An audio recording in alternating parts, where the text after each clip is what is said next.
प्यारे बच्चों, आज हम गुणनखंड सिखाने के लिए आपके वर्ग में आए हैं। क्या आप लोग गुणनखंड सीखने के लिए तैयार हैं? यदि हैं तो हम गुणनखंड सिखाने की प्रक्रिया शुरू करते हैं। गुणनखंड बहुत ही हल्का तथ्य है। गणित का यह बहुत ही हल्का सामान्य तथ्य है।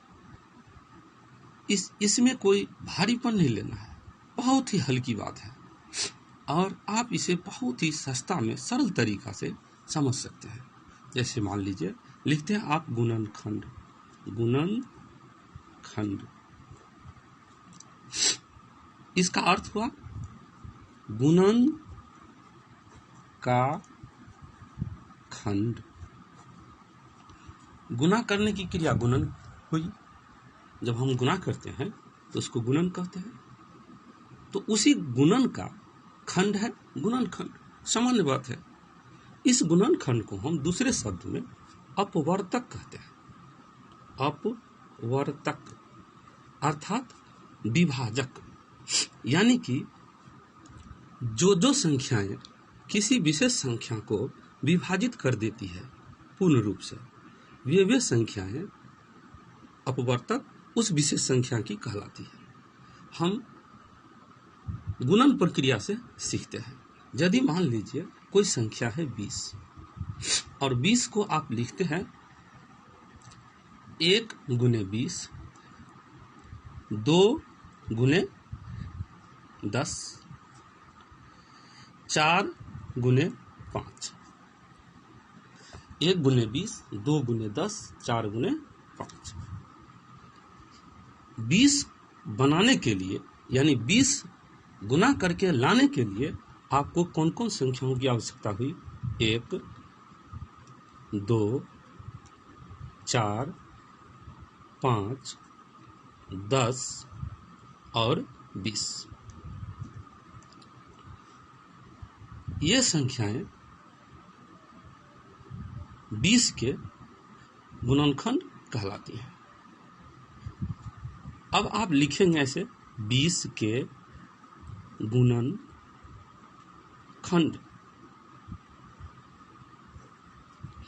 बराबर 1, 2, 4, 5, 10 और 20। इसे आप दूसरे तरीके से भी सीख सकते हैं। यदि मान लीजिए यह पहला तरीका है और दूसरा तरीका, यदि मान लीजिए आप कि कोई गुना करते हैं, जैसे 2 गुने 3 बराबर 6, 1 गुने 6 बराबर 6। देखिए 2 गुने 3 बराबर 6, अर्थात कि 2 और 3 को गुना किए तो 6 आया। 1 गुने 6 बराबर 6, अर्थात कि 1 और 6 को गुना किए तो 6 आया। तो जब गुना करते हैं तो एक होता है गुण्य, दूसरा होता है गुणक। जिसमें गुना करते हैं गुण्य हुआ और जिससे गुना करते हैं वह गुणक हुआ। तो गुण्य और गुणक दोनों गुणज के गुणनखंड कहलाते हैं। गुण्य और गुणक जैसे 2 और 3, 1 और 6, ये 6 के गुणनखंड कहलाएंगे। 1, 2, 3, 6 के गुणनखंड है। तो लिखेंगे हम 6 के गुणनखंड बराबर 1, 2, 3, 6। इस तरह बच्चों यह बहुत ही आसान तरीका है। तीसरा हम ऐसे भी कहते हैं, गुणन खंड को अपवर्तक भी कहते हैं। अपवर्तक मतलब हुआ विभाजक, यानी कि विभाजित करने वाला, विभाजित करने वाला। जो संख्या किसी विशेष संख्या को विभाजित कर दे वह विभाजक होगी, अर्थात वह गुणनखंड या अपवर्तक होगी। जैसे मान लीजिए आप लिखते हैं 6, 6 को 1 विभाजित करती है, 2 विभाजित कर देती है, 3 विभाजित कर देती है और 6 विभाजित कर देती है। विभाजित कर देती है। इस तरह 6 के गुणनखंड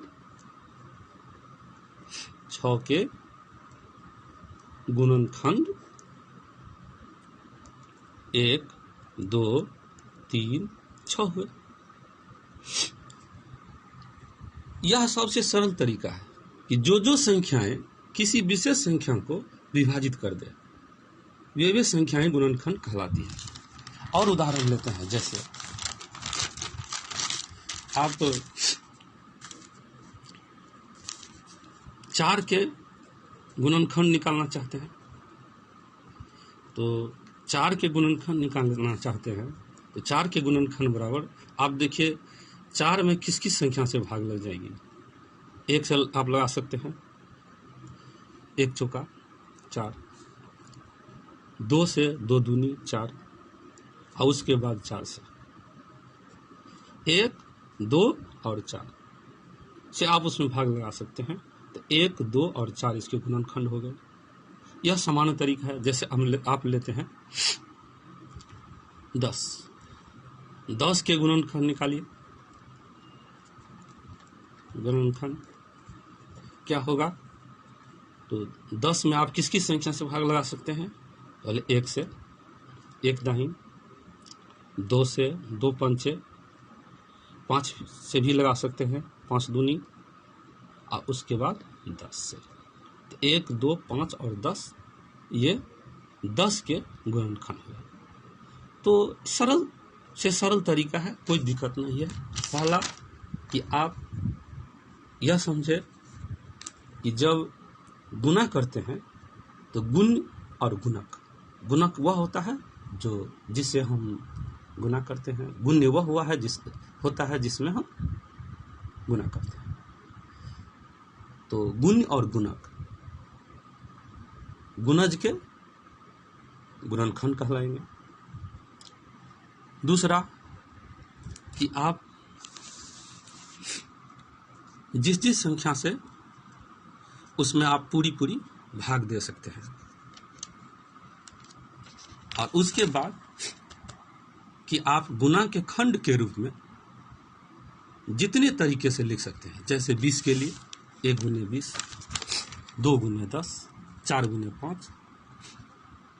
इसमें 1, 2, 4, 5, 10 और 20 ये सभी संख्याएं मिलकर भाग ली है और 20 बनाई है। इस तरह 1, 2, 4, 5, 10 और 20 गुणनखंड हुए। इसके कई तरीके हैं और इन तरीकों में हमारे विचार से सबसे सरल तरीका है यह कि जिस संख्या से किसी विशेष संख्या में भाग लग जाए उन संख्याओं को हम गुणनखंड कहते हैं।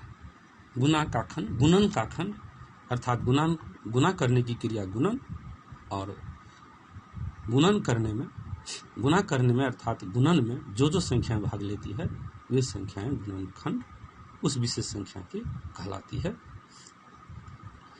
इस तरह गुणनखंड को हम आज सीखे हैं। जैसे मान लीजिए एक और एग्जाम्पल लेते हैं हम 12 को आप कैसे कैसे लिख सकते हैं?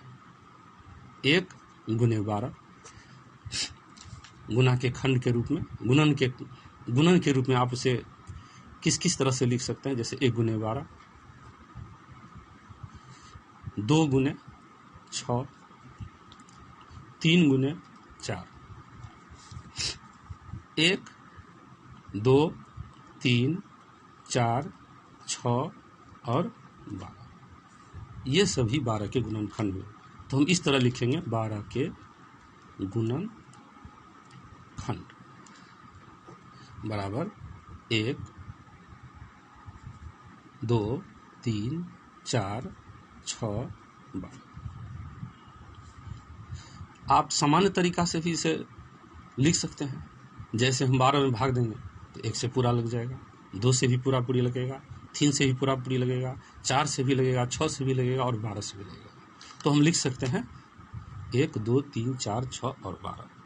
कई तरीके हैं और इस तरह से समान अर्थ में समझिए कि जिस जिस से भाग लग जाता है पूरा पूरी, जिस जिस संख्याओं से हम किसी विशेष संख्या में पूरी तरह भाग दे देते हैं या पूरी तरह जिन संख्याओं से भाग लग जाता है उन संख्याओं को उन विशेष संख्या के गुणनखंड कहते हैं। इस तरह यदि आप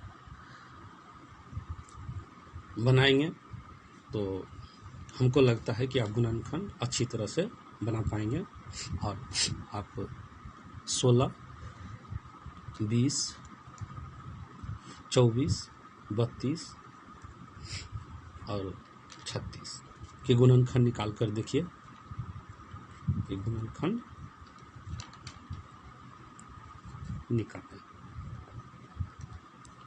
निकाल कर देखिए ये बना पाते हैं या नहीं। धन्यवाद।